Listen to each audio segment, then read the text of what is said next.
This episode is brought to you ad-free thanks to all of our wonderful patrons. You can get tons of exclusive content and help us keep the show going by joining at patreon.com/shonenflop. And welcome to this episode of Shonen Jump, where we talk about manga and Shonen Jump that didn't make David, I believe this manga, I know I fucked up. Not called Shonen Jump. I know, I already stopped. All right, our podcast is called Shonen Flop. And I'm David. And I'm Jordan. And next week, we'll be covering Amalgam of Distortion. If you'd like to read along with us, be sure to join the discussion in our Discord and submit your 6-word summary. You can find a link to the Discord in our episode description and on our website, shonenflop.com. But this week, we are talking about... What's the name of the series, Jordan? It is... David, I want to hear you try and pronounce it. Harrisburg and Mirror World. And we are joined today by the lovely Bess. Bess, thank you so much for joining us today. Thank you for having me. And just so the listener knows, this is Harisugawa in Mirror World. Yeah, I can't believe they renamed that city. Yeah, it's really fucking weird. Bess, do you mind telling the audience a little bit about yourself? Hey, I'm Bess. I make videos about anime and visual novels on YouTube. In theory, I haven't uploaded in a year, but hey, you can find me at Bess on YouTube. So Bess, maybe you could help me out here. What is anime? Oh god, how long do you have? We have 1 hour and 10 minutes per our recording timeline. Yeah. Bess is just like a mistake. Yeah. That's not what Miyazaki said. I'm pretty sure that was a joke about Miyazaki. Yeah, I don't think he actually said that, but yes. But he was right. He was right in that meme, yes. But why don't we explain what this Harrisburg, Pennsylvania manga is about? Sounds good. So let's get into the manga details. Take it away, Jordan. This title literally translates to Harisugawa of the land/country of the mirror. The author is Yasuhiro Kano. They were an assistant for Ryu Fujisaki of Hoshin Angle Sakura Tetsu Taiwahan. Hey! Oh, I know that manga, David. I know that manga! This was on the one-shot Digitalian, as they were close friends with Munenori Michimoto. Sure. Notable people they had as assistants: Tetsuya Endo of Spy Family and, oh, David, Tista. I know, right? Which we covered. Oh, yes. Tista. This was on their manga Pretty Face. They also had Kamiya Kaji of Meister, who was on Pretty Face, and Gege Akutami of a little manga called Jujutsu Kaisen. Hey. Hell yeah. Bess, are you a fan of either Jujutsu Kaisen or Spy Family? I'm not, but I mean, yeah, interesting. Yeah, you've at least heard of these manga. Maybe.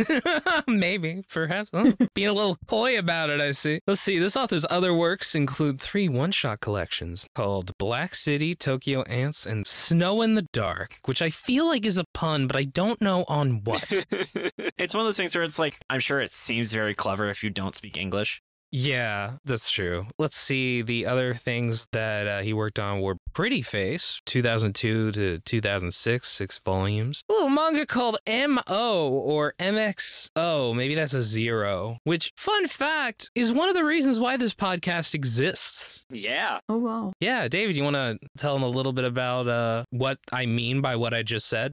Yeah, so M.O. was really one of the first series I read that I really enjoyed that got canceled. Like, I read it as it was running, and it was just a really great read, and I really hope it didn't age poorly because I read it when I was like 14. So it's been one of our goals is to one day cover the series, but since it's way too long to do a normal episode on, it's been our long-term Patreon goal where if we ever hit that $500 a month Patreon goal, we will cover this fantastic series all about a boy wizard who has no magic powers.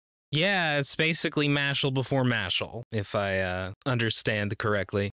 With less punching people. With less gains, I would say. Yeah, this ran for 10 volumes, which is why it's too long. And so, listener, if you want to make David's dreams come true, please contribute to our Patreon. I mean, my dreams come true every day that I'm making an episode of Shonen Flop with you and our wonderful guests. Oh, let's see. The other series were Kiss Death. That is, of course, Kiss X Death. And that is not the bad guy in Final Fantasy V. That's for 3 people. Ran from 2014, 2018, 7 volumes. And Kirudu Kill Me, which started in 2020 and is still going for 5 volumes in Jump Plus. All right. Hey, okay. This author seems to have a lot of series that are like mid-successes, you know, like, yeah, they're not wildly successful. I don't know if he's gotten an anime adaptation. No, I don't think he has. But I don't think you can also say that he's just like got nothing. Like all of the series we have here are, with the exception of the one that we're covering today, too long to do an episode on. And his most most recent series has been going for 3 years. It has, however, been on hiatus since 2022. But still, you know, it seems like this guy kind of ends series of his own volition.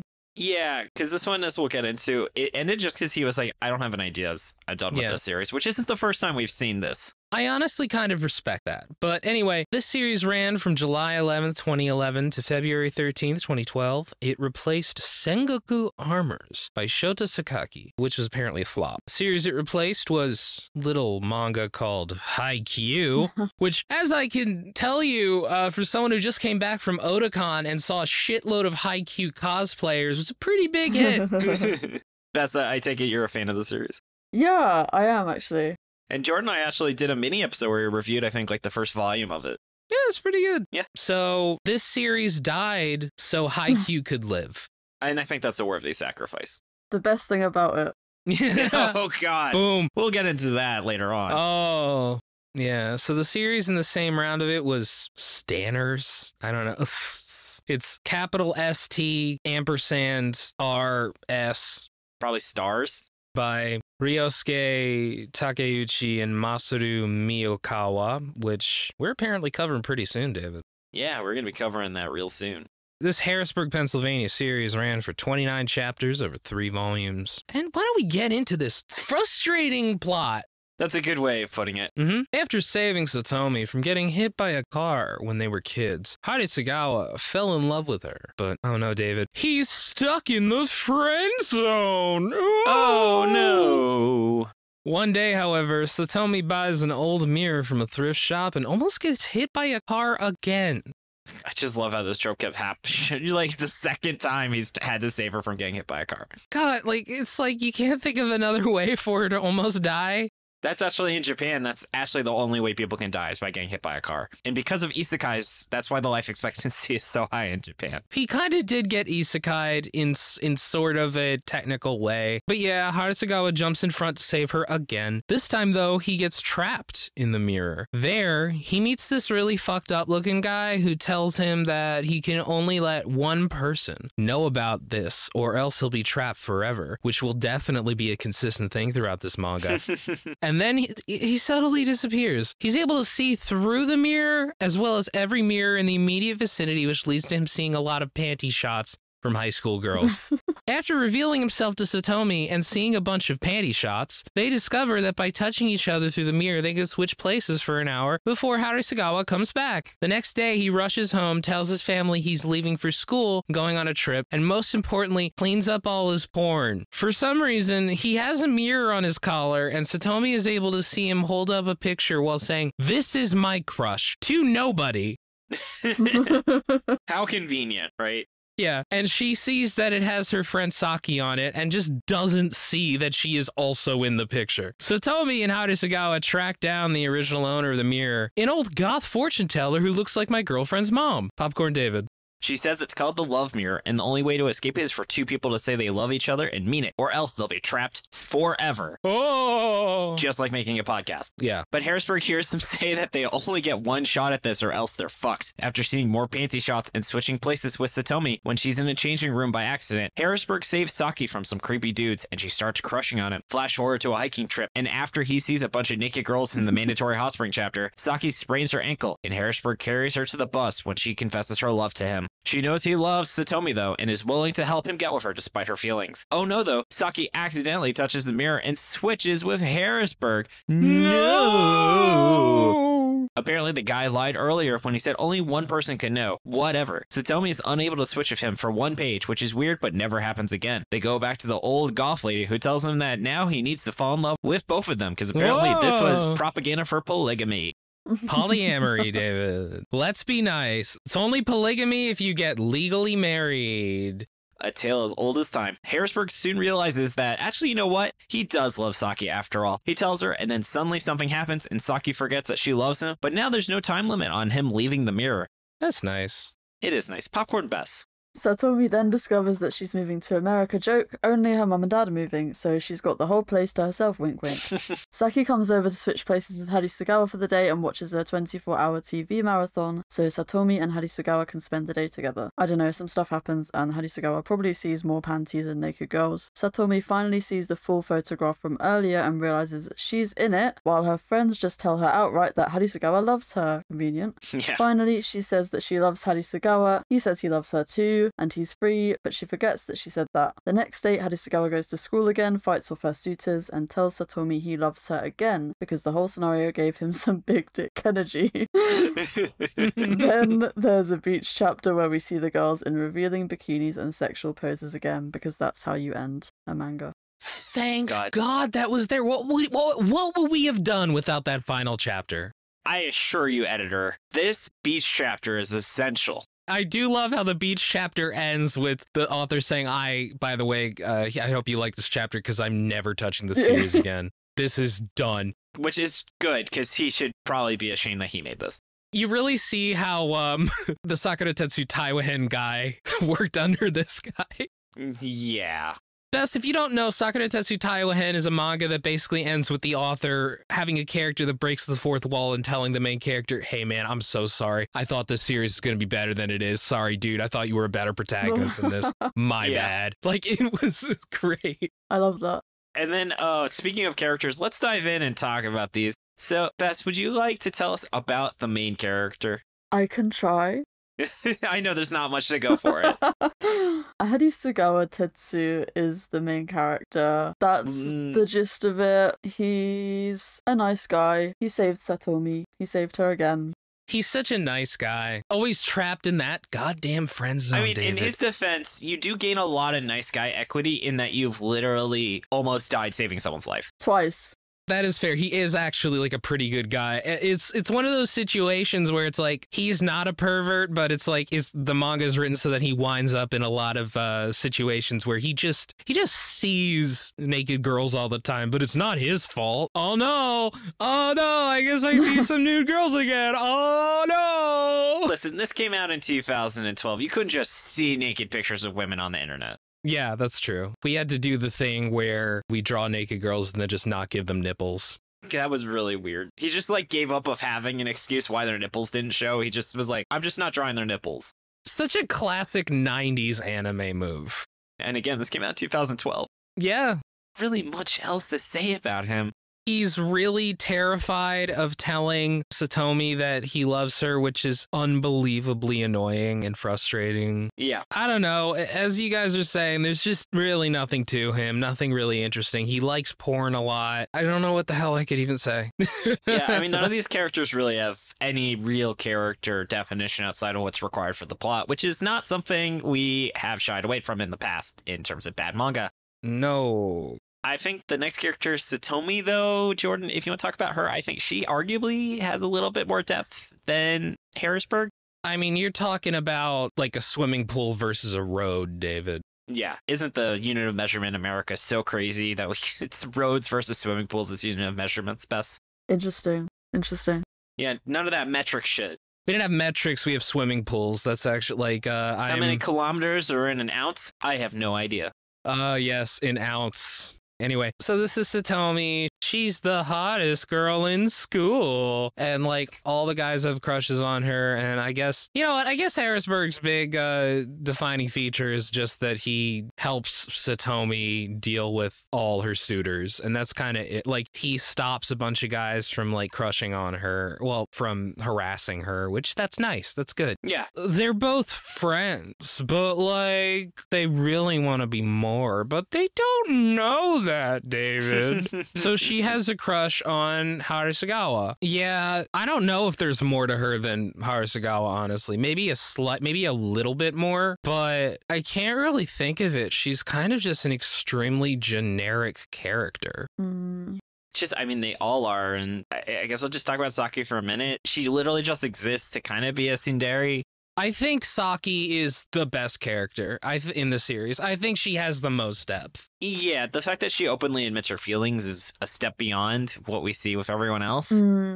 Possibly my favorite moment in the entire series is, so after they make it so that like Arasugawa can stay out of his mirror for a longer time, Saki's just like, hey, you know something? My favorite show is airing a 24-hour marathon, and when I'm inside the mirror, I don't have to eat, sleep, or go to the bathroom. So how about this? Just put me in the mirror and put the mirror in front of the TV and hang out outside of it. And I love that. I think that is a brilliant move.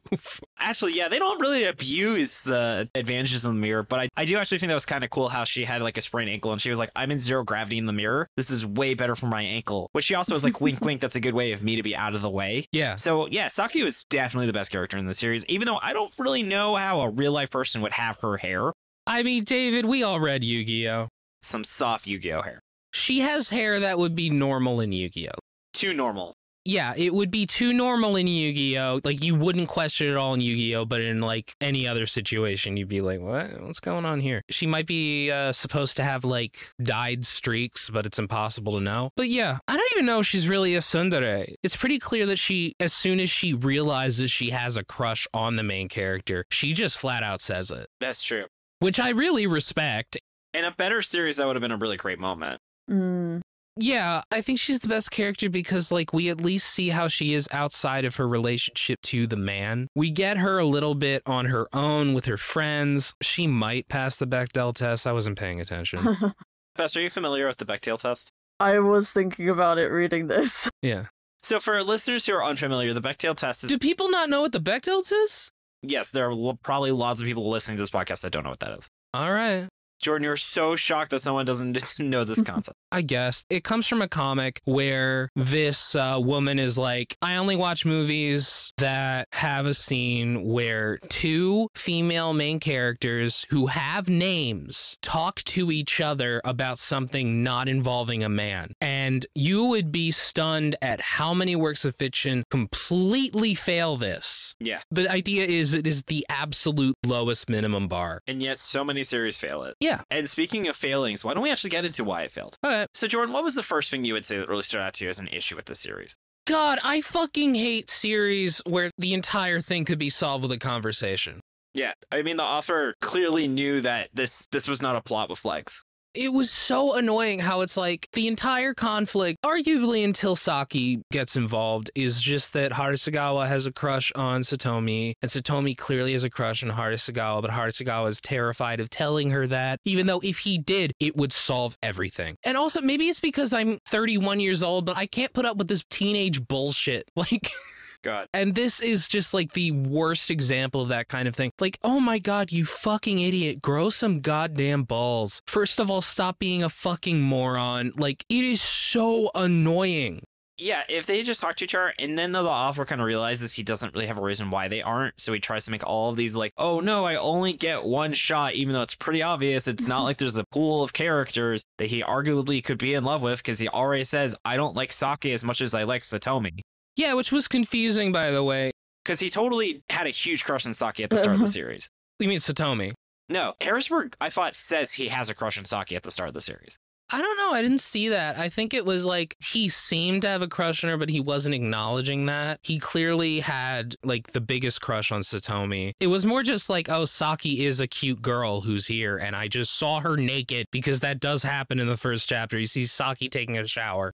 The ecchi material, like, Bess, did this bother you as much as it? I assume it did, but like, did you consider like no matter what that you would have thought the series was bad because of the ecchi material, or do you think it's something you could have overlooked if it was stronger? I feel like I'm so numb to it. Like, that's why I wanted to ask you, because this is not the first series that's literally just been ecchi as an excuse for everything happening. I kind of respect how like just brazen it is about it. Yeah. Yeah, I mean, here's the thing. It gets to a point where it's like, you know what? At least they're not in middle school. Like a certain other manga that we covered. So we read a series called School Judgment where we had a guest that was like, I don't feel comfortable with how much this is sexualizing 12-year-olds. We're like, that is fair. We can stop reading this. We did not realize that was going to happen. when we started reading it. It was by the artist of Death Note, so he didn't think he'd be making something like this.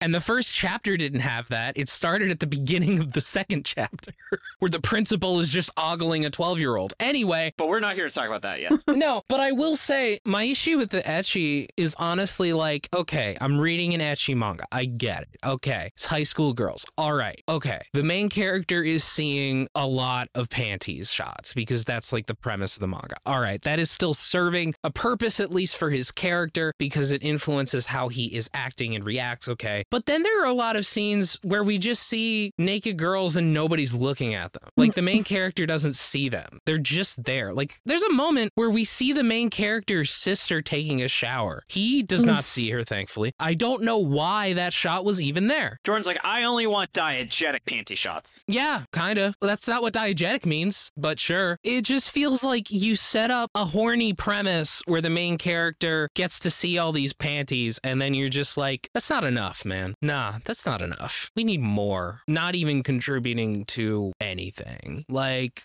well, the series has no substance. Like, I still don't really understand what the fuck this plot was. As a romance, it fails. As a mystery, it fails. As an ecchi, it fails because it's just you're overwhelmed by the sheer quantity of it. You just become numb, like you said. It's treading water the whole time about every element of the series.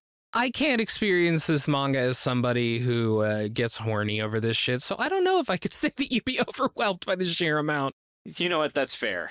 For me, it was overwhelming, but... And then, Bess, how about you? What were some things you didn't like about the series? I feel like the characters literally start in one place and end in the same place, and it's like incredible how little development there is. I mean, you know, the main development is just that the main character is able to say that he loves Satomi. But it is also just like, it's boring kind of how, yeah, they're in the same place. They both feel the same way about each other. It's like nothing happened. I'm of two minds. On one hand, it's refreshing, but on the other hand, there isn't really a proper inner obstacle that any character has to overcome beyond that, and we also don't really learn anything about them as people outside of that conflict. It's also the series has roadblocks, but it's so poorly explained. I really don't know how the rules work. So it just, again, feels like, this manga has to keep going, so we're not going to deal with these issues. The roadblocks are completely artificial, too. Like, there's a moment where Harisugawa puts a ton of effort into making sure that Saki doesn't tell Satomi that he's in love with her. And it's so frustrating because if she just did that, the entire manga would be solved. I was so annoyed because it's just like, you're literally, for like no reason other than, I don't know, just artificially keeping the plot going, preventing it from getting resolved in like 5 seconds. I also don't really know the mechanics of how this worked. Like, the mirror rules seem weird. Like, something arbitrarily resets them, and then the time, it's just maybe because things weren't explained, but like, even the fantasy elements of this series don't make sense, and I don't think, and there was like a time travel thing that came up once. Yeah, that wound up not really mattering at all. And yeah, like the rules change. Like there is one moment where Saki touches the mirror and she's able to switch with Harisugawa, but Satomi doesn't seem to be able to switch with him again. Or you know what? Maybe she wasn't able to switch with Saki, which would make more sense, I guess. Whatever. Maybe that was it. I don't know. Whatever. It was confusing. They make it pretty clear. Like one of the important rules at the start was that like the main character could only let one person know. Like that drove a lot of the conflict. And then it just didn't matter. It just wasn't an issue anymore. It just was like, whatever. And yeah, it was confusing. And they would go back to like the goth fortune teller lady, like the old lady, and she would just tell them some more shit, I guess. Yeah, she just existed as kind of to explain the plot elements that the author couldn't figure out a way the characters figuring out on their own. Yeah. But you know, the characters really try and do any actual types of experimentation with this. They're like, is there a range? Is there a limit to how many mirrors we can reflect? You know? I was questioning that. I was confused because it was like they were in places with mirrors that were, I guess, outside of the range, but like they couldn't go to that one. It was weird. Like sometimes a mirror would open up and then it would close, and I didn't know why. Yeah, it was very strange. There both were too many rules and not enough rules. Like they were the wrong rules. I feel like we're just going to keep hammering it for the same issues. Because that's the thing. It's not like the series has a lot of minor issues we can take to. It just had fundamental issues that you really would have to deconstruct the series pretty heavily to have turned this into something. This is one of the series where I feel like the author just fucked up the premise. Which he admits. Yeah, he realized. He 100% realized. Because there are moments where you can just tell this author is better than this manga. Which, yeah, MO is way better than this series. Yeah. And actually, speaking of positives, why don't we dive into that so we can actually feel like we said a few nice things about this? Yeah. And Bess, so on the topic of positivity, as we know, people from London are just so positive. Can you give us that classic London positivity and tell us some things you liked about this series? Well, I was going to say something nice, but now I feel like I have to tone it down. Just damn with faint praise here. I think the central conceit is interesting in that it makes for some interesting reflection on what love is that I don't think you usually get in too much detail in this kind of manga. Like the fact that the main character wasn't meant to be able to say until he knew for sure that he was in love and the person loved him back kind of is poignant. Like he'd have a chance to reflect on what that meant, what it means to know someone likes you the way you like them. But, you know, I mean, it didn't really run with that. So yeah, I feel like the art was actually pretty good. Yeah, that was the first thing I was gonna say. Yeah, the art was solid. It was a good looking manga. Yeah. It's a shame about what he was spending a lot of his time drawing, but you're like, man, that's a lot of panty shots, but that's a lot of anatomically correct panty shots. Yep. it's true. No one's off model in this series. No. But I guess that's the series where being on model is really important, is for ecchi manga. It is. It reminds me how I saw someone post on Reddit, there's a on model rule 34 as a subreddit. Hey, that's important. That matters to a lot of people. It matters to me. Matters to me, David. Well, there you go. Jordan's actually the creator of that subreddit. If you didn't know that, Bess, that's his claim to fame before making this show.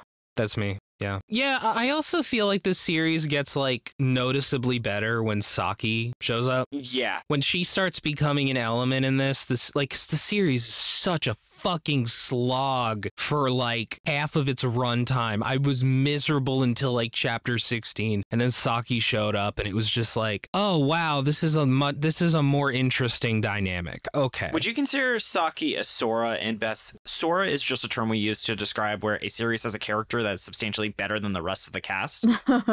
So would you consider that in this case, Jordan? I think she is definitely better than the other characters. I don't know how much better is the question. Yeah, you know what? Sure, she's the Sora, sure. There you go. But yeah, I mean, she's great because she seems to, like, know that the plot has to advance. She's kind of like Thanos, where she's like, fine, I'll do it myself. Get them to admit to each other. Get this something to fucking happen in the series. It's just so refreshing how, again, as soon as she realized she has a crush on Harisugawa, she's just like, dude, yeah, fuck it. I love you. Yeah. Yeah, that's actually the second time I've read a series. Bess, have you ever read Blue Box? No, I haven't. That's a series that kind of had a low point. So it's a love triangle, or it's like a romance sports manga that's very good. I considered recommending it, but I had a different series I wanted to talk about. And there is one scene where this girl has like a crush on the main character, and like they have a competition where they throw shoes, and it's like whoever throws the shoe like least furthest, they have to tell the other person a secret. So they're doing that, and like he throws his really far, and she just like takes her shoe off and like kicks it right in front of her, and she says, "I have a crush on you." Mm-hmm. Nice. And it reminded me a lot of that moment, which is like, you know, that's such a like a Chad moment of a character in a romance series. Yeah. Giga Chad moment, yeah. Right? Like, she introduces a much more interesting dynamic with Harisugawa than Satomi does, because I'm just really sick of the Satomi, of like the childhood friend and they have crushes on each other shit. So it was much more interesting when she showed up. You know, she's very much a take charge character. She goes in and tries to save Satomi when Satomi gets lost because Satomi's kind of a fucking idiot. Yep. I had in my notes that Saki is a Giga Chad in my notes. Yeah. Would that be a Giga Stacy? Yeah, I think so. No, I don't know. This shit's so stupid. And she still maintains that relationship with Satomi, and it's like she goes for what she wants, but she does it in a way that doesn't make her a backstabber. Yeah. That's true. Yeah, she'd totally be like, oh, you don't like me back? That's understandable. Have a nice day. That's true. There's so many, like, stories. It's not just manga where it's like, oh, man, women just backstab each other. They just hate each other. Oh, these friends, you know, they just fucking so mean to each other. So I totally agree. It's nice that, like, yeah, even though they love him, they're not trying to sabotage each other. Like, even Satomi believes for a while that Harisugawa is in love with Saki before he actually is, and is trying to get them together. Yeah, where she intentionally has it, where she has him hang out with Saki on purpose, which is really nice to see Satomi actually caring about him. Yeah, it's also good to see, like, Harisugawa help Saki when she's, like, kind of in danger a couple times. Like, you see why Saki kind of likes him. Yeah. I mean, all these characters are likable enough. No, exactly. If nothing else, they are all likable characters. Yeah, and it turns out that Harisugawa was the first person ever to call Saki pretty, which I don't believe, but That's okay. not true. That's not true. I'm sorry. That's like Margot Robbie calling herself ugly in the Barbie movie, and even the narrator is like, all right, you shouldn't have Margot Robbie playing this character then. Bess, do they have the Barbie movie in England? I think they're still translating it. I did see it. Hell yeah. So you got my Kennergy joke. Awesome. Yeah, I listened to that a few hours ago.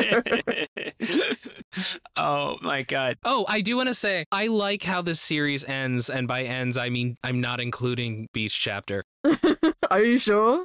That doesn't count. It wasn't included in the volume releases. Only magazine. I don't count it. But yeah, the series ends with Harisugawa just saying, Satomi, I love you. And then we don't see Satomi's response. I think that was good. I didn't need to hear her response. I didn't. Yeah. I really did not. That was fine. That was the correct way to end this series. I was convinced that it was going to be that he came out of the mirror and she did still remember her confession. So, I mean, at least it stuck to its guns on that. Yeah. Not going to stick to your guns on this series. No. We don't do that. No. But why don't we get into where it could have gone then? Mm-hmm. The first idea I had is like, so what if they actually all thought that he was dead and that really Satomi was kind of using this like a Dear Evan Hansen where only she can talk to him and she uses that to like act like they're best friends. Like I know they were actually friends in the series, but if that wasn't the case, for context, Dear Evan Hansen is a Broadway musical where one character pretends he was friends with a character who committed suicide and just manipulates everyone and thinking he's a much better person than he was because he was like, oh, he was the one friend of the depressed kid. It's as terrible as you think. It's actually based in my high school, so it really lined up with my high school experience. It is? Yeah. The person who wrote this musical went to my high school. Oh my god. Yeah, so I think that would be cool is like, what if she invents this entire romance and just pretends like she really knew this kid that everyone thinks is dead, you know, and has to deal with the fallout about what happens when he, like, what if he did get isekai'd and then he comes back from being isekai'd and they have to fix this huge situation she's completely destroyed for him when he comes back? I'm confused by this premise you're weaving, David. How does this involve mirrors? I just feel like this is a completely different manga in every way. I don't see how this relates to the mirror world, but I agree that is a more interesting plot, at least. I will give you that. Oh yeah, I actually went off script of my notes. Bess, how about you? I needed an adult to take over this part of the conversation. What would you have changed? Oh my god. Yeah, I mean, I feel like it would be a case of rewriting the whole thing. I just think, like, there's a lot more that could have obviously been done with the premise that wasn't, but hey, I don't write manga. I kind of, like, wonder what if he had put his mirror in, like, a telescope, and then could he have, like, hung out in space? What is, like, the smallest thing you could change that would improve it even just a little bit? Like, we literally never hear anything about the characters' lives outside of what's happening. Yeah. It's like literally there's no other characters hardly at all besides the main three. Hey, Satomi at least has parents that exist. And then they go to America. Yep. Conveniently. The main character has like parents occasionally, I guess, kind of. No, you're right. They're not really relevant at all. And a little sister for the sake of fan service. That was great. Cool. Honestly, there are like two ideas I had. The first one is it's lame that he gets with Satomi because she's such an obvious choice. It would be more interesting if he did wind up with Saki because like then it would mean that the point of this manga is kind of like, wow, you know, the person that you thought you had a crush on was not actually the person that you were in love with, you know? Yeah. And then she could really like be in love with him and have like this, there would be more of a conflict where she'd be like, wait a minute, I have to figure out who I'm into. Like, I have to deal with the fact that now I'm friend-zoned. Like, it would actually introduce some kind of conflict there. Yeah. The alternate thing I would do would be to make Harisugawa and Satomi kind of hate each other. And then slowly fall in love or something. It's just, there's so little conflict in this series. Yeah, there really is. It's completely artificial. Like, the entire conflict is just that Harisugawa Harisugawa doesn't want to get embarrassed. He has a friendship with her and he doesn't want to make the friendship worse. Like, that's the whole thing. That's lame.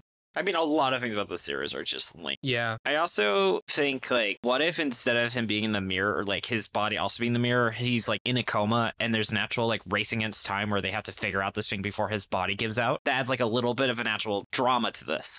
Again, more conflict, more drama to the situation. I totally agree. Yeah. Does anyone have any other ideas? Write a different manga? Essentially. That's fair. All right, well then, why don't we shift into miscellaneous thoughts? Something I talked about in the chat, but did you guys notice? I'm pretty sure that the school logo on their uniform looks like a pair of underpants. Yeah, I saw. Oh, God. It might be a coincidence, but I just kind of think it actually looks like a pair of girls' underpants. I mean, very on point.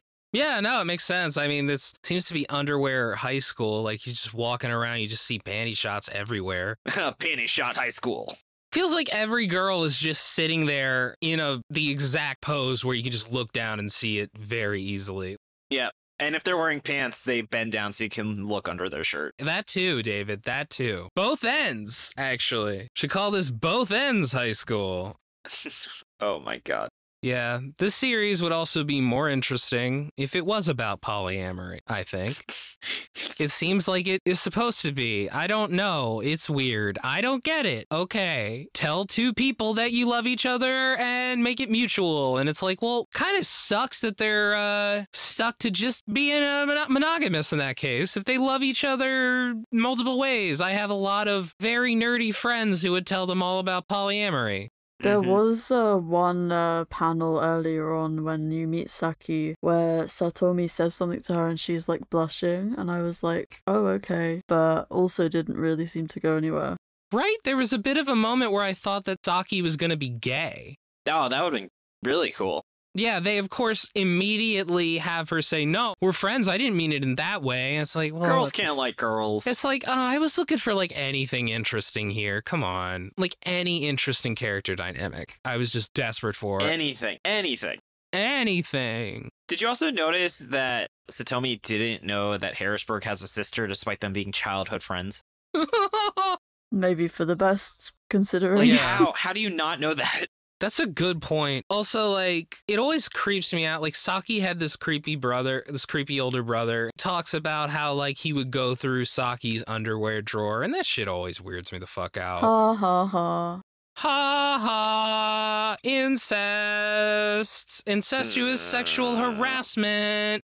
That's so funny. Comedy gold. Oh, God. Could you imagine how funny it is for a creepy older brother to just fucking whack it to his younger sister? That's so funny. Ha ha ha. Oh, God. All right, let's get into some MaxyBee thoughts so we can stop thinking about this. Yeah. All right, so I want to give a big thank you to MaxyBee for providing this. Volume 1 had first week sales of 45,000 and received comfortable placement in the magazine's table of contents for most of its run. As we talked about, widely accepted that this series ended because the author wanted to end it versus it being any pressure from the magazine.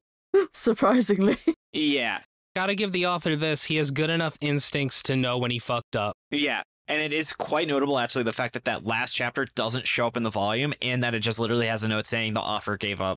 Yeah. It's so good. It's so funny. He's like, there's literally a text box where he's like, I don't intend to keep going with this manga in any way, shape, or form. Yeah, he's like, I really thought I would have gotten canceled months ago. Yeah, I'm done. Apart from for that final chapter, really necessary final chapter. Yeah, that was literally like his final thing. Like, all right, guys, here you go. Just, that's for you. Just like, bye. Yeah, Mao's phone is a flip phone, which was still very much applicable in 2011, but really, really quickly dated the series, as smartphone adoption really blew up a few years after the series came out. Yeah, Japan took like a couple years longer to get on the smartphone, but they got there. Voyeurism is a criminal offense even in Japan, though photo voyeurism, i.e. upskirt photos, has literally only just been criminalized. Peeping through magical mirrors is a less common version of the crime, and the severity of it is yet unknown. They've never had to deal with it. It hasn't been tested in the courts. Yeah, and perhaps the most important piece of trivia, the world record for number of golf balls stacked is 9, which was completed in October of 1998. So Harrisburg's mental golf stacking does not even compete. Oh, yeah, by the way, listener, Harrisburg basically visualizes his relationship with Satomi as, like, very careful balancing act, like golf balls on top of each other, like, just balancing. You know, it reminds me of, like, 4 balls on the edge of a cliff, and, like, one falls off and then appears on the other end and then moves forward, and time works the same way. Yeah, that's a good way of putting it. That's for 5 people. Yeah. And so with all that said, let's get into the final verdicts. So let's dive into the 6-word summary, starting with the community from MaxyBee. On reflection, a very limited concept from Diego. Luso's not so bizarre horny adventure. Dude Rock says accidental pervert gags ruin good premise. Lord Anubis says give us MO now, Viz Media / if Flop So Brule could run. Miru says I only remembered the onsen chapter. Portal Man, a short reflection into the past. Resident Warhammer nerd, peeping pervs perpetually panicking, pulverizes plot. Sandman. Just a bunch of emojis, yeah. This is an emoji, an all emoji 6-word summary. So they said heart, splash, thumb down, vomit, yawn, poop. Oh yeah, yawn and then poop, yeah. Yep. Spubby said we went from MO to this. That's what I'm talking about. Was it the other way around, or did he go from MO to this? He definitely went from MO to this because this came out after I was out of high school. You're right, I forgot. Yes. Yeah, God, that's disappointing. All right. Right? Spike said reflecting on early 2000s ecchi, distilled, even though this came out in 2011. Feels dated. Spike's got a point. Yep. Super Dave. Wow, an actual Monty Python ending.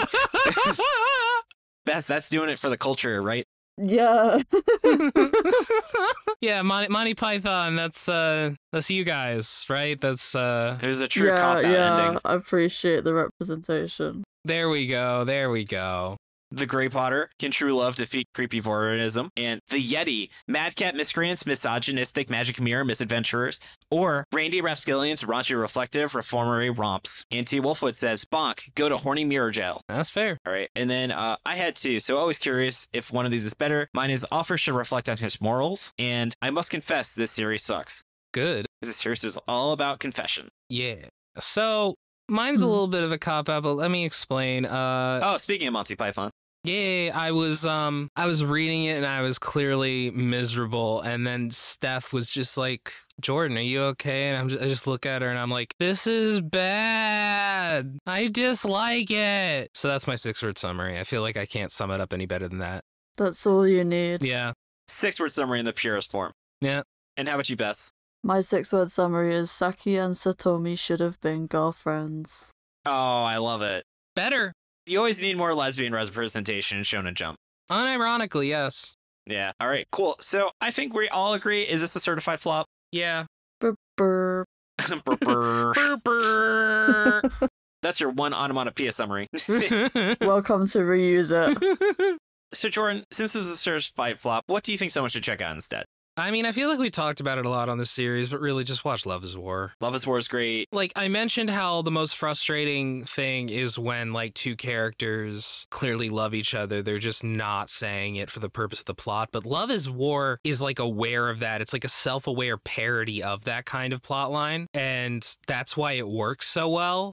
Yeah, I agree. Mine is Platonic. So that is a sitcom on Apple TV with Seth Rogen and I think Rose Byrne, where they literally are just adults in their 40s that are platonic friends and just get into shenanigans. And it's just a really fun show to watch. And then Bess, how about you? What would you recommend someone check out instead of reading this? Okay, I'm going to go out on a limb and say, because it's from the same sort of era, Toradora, just to show that love complications can be done a lot better than this. I love it. That's a great recommendation. And then, Jordan, since this is a certified flop, is this the worst thing we've ever read? No. No. And so, yeah. Oh, my God. School Judgment is like this concept on fucking pedophile steroids. Yeah. God, stay away from those. Holy shit. Yeah, you heard him. Pedophiles are bad at Jordan Forbes' hot take. Oh, pedophile steroids. I didn't know those exist. Stay the fuck away from them. Yeah. Oh, no. No, Ben Shapiro. Ben Shapiro, get away from that. No. No. Okay, go play with your Barbies. All right, but let's go play with ourselves and talk shout-outs about it. All right, let's get into shout-outs. Bess, thank you so much for joining us today, all the way from beautiful sunny London. Where can our wonderful listeners find all of the awesome things you do? Find me at Bess on YouTube. Literally, that's it. That's where I am. I love it. I saw on Twitter you're alluding to a new video coming out. Can you give us any hints, or is it top secret? It's not top secret. It's about a film from a very beloved anime director. Oh, man. Which film? Or which anime director? George just like, tell us. You're like, it's not a secret. And then you tell us it like it's a secret. I'll give you one more. It's got the name of a city in its title. Harrisburg. Exactly. You got it. You're going to be like on a game show in Slumdog Millionaire style, and they're like, for £1 million, what is the capital of Pennsylvania? And you just flash back to all of our jokes about Harrisburg, Pennsylvania. My second fact about the US that I will know now. Yeah, you think it would be Philadelphia, but it's not. It's Harrisburg. It's really weird. Benjamin Franklin rolls in his grave every day. Yeah. Man, Benjamin Franklin, I love that guy. Do you know he invented air bathing, which was just him walking around naked? Hell yeah. Complete Chad. One of the biggest Chads in history. It should have been like Franklin, not Hamilton, honestly. Someone will make a musical about Benjamin Franklin. And it should be rap again.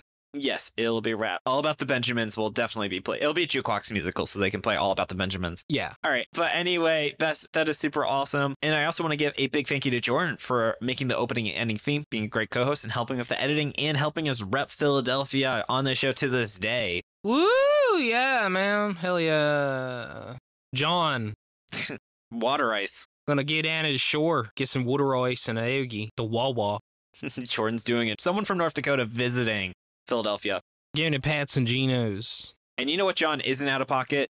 What? Merliel for the awesome cover art. You can find her online at Lyle Mur, and Nigel for being our generous art benefactor. Thanks to Dylan for assistance with editing. You can find his podcast Anime Out of Context at animecontext.com. Thanks to Tucker and MaxyBee for assistance with pronunciation, translation, other miscellaneous research. I also want to give a big thank you to Marcy. Marcy, thank you so much for putting us in touch with Bess. This was a lot of fun recording with her. Find us on Twitter at ShonenFlopcast and our website, shonenflop.com. We're also on Spotify, iTunes, YouTube, wherever else you get your podcasts. Yeah, I probably need to rename it to X, but I don't care. And come join the Shonen Flop Discord. It's open to everyone, patron or not. Come hang out with us. We're over 500 strong at this point. Talk about anime games or whatever else is on your mind. And you can submit your 6-word summary or ask us a question for our Chibi episodes. And you've been enjoying the podcast and want to help us keep going, consider subscribing to our Patreon. Wouldn't be able to keep the show running without their support. Get a ton of awesome perks, including Jordan. What are we going to be dropping in August for our wonderful patrons? David, in August, the month of summer, the only month of summer, we are covering Sandlands with Masako X because this is an Akira Toriyama joint. Hell yeah. Also, David, I would like to thank you for all the work that you do on this podcast because I think I forgot to do that earlier. Yes, you did. It's okay. Yeah. See, there you go, Bess. We're going to have 2 back-to-back British episodes out. Oh, wow. Crazy. Yeah, I don't know if you ever watched Dragon Ball Z the Abridged series, but yeah, he fakes his accent in that entire series. Uh-oh. He fakes an American accent in that series. Yeah, he fakes an American accent. Oh, even worse. Imagine if they just kept Goku British the whole time. He does a good enough job where when I heard him have a British accent, I was like really confused and like, is he just faking a British accent? No, that's his actual accent. Bess is not the only person who lives in London. You've heard it first. Believe it or not.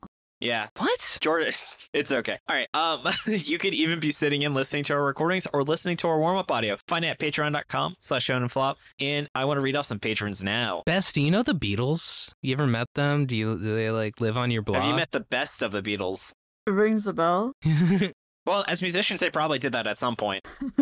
Oh, bazinga. All right. So going into our patrons, we have our Chainsaw Man patron, Dude Man Bro Guy. Moving on down to the Dolphin Dad, we have Arnold Schwarzenegger, something. Then we have I've got a mind for business and a body for sin. The sending is free. The business will cost you. Oh my. Moving on down to my favorite patron tier, we have the Ravioli tier where you get weekly photos of my adorable puppy Ravioli. She is a cute little goblin dog. We have Chris, Eva, Israfant, Josh Robinson, Karate Chopsticks, Rachel, who treated me to Nando's not once, not 3 times, but twice while we were in DC. Scarlett Meermanen, and Trevor Schechner. Moving on down to the King of the Forest, we have 090Z, Bandit Stuff, Shella Florine, Jacob Andrew Galloway, King Salamander, Kirby Mutt, Marty, Max Baker, Not Jeff, T, the Dungeon Master Next Door, Tief Wolfwood, and Tommy Boy. Thank you so much, along with our Galactic Ball Federation officers and our Beast Children. Yes, thank you so much, everybody.